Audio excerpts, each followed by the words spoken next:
So yun na nga po, habang ako ay naglalakad sa pampublikong bayan ng mga Roldan, may hindi inaasahang pangyayari. Habang ako ay naglalakad, hindi ko napansin na nahulog na pala ang aking wallet. At mabuti na lang, merong isang taong mabait na agad-agad niyang isinauli ang aking wallet. At ito siya.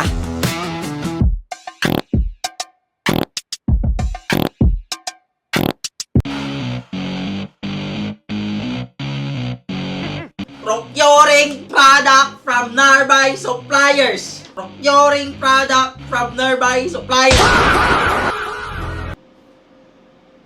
Procuring product from nearby suppliers.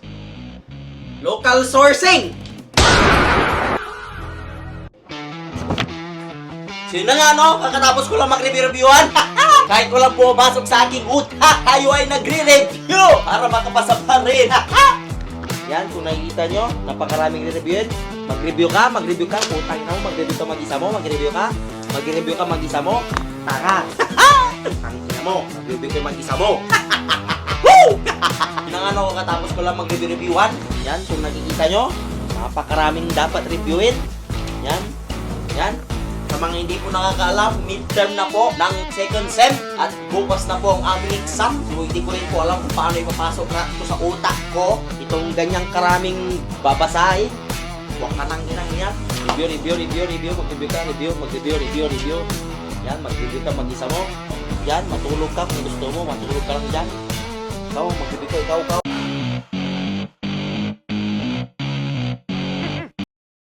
Yang dalawang aso pa to. Lintik yan. Babe lang, babe. Yan na, may aso din dito.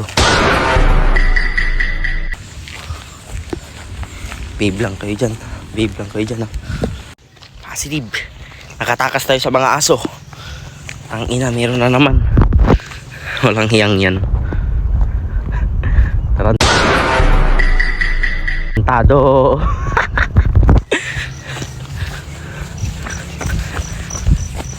Ina mo, shit. Kang halapit. Tang ina mo. Tarantado.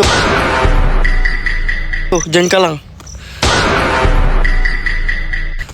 Nakabidyo ka. Nakabidyo ka kuya. Huh? Nakabidyo ka. Pati ikaw, nakabidyo ka. Takbo na ako Tarantado. Buti lang, nakabidyo siya. Natakot.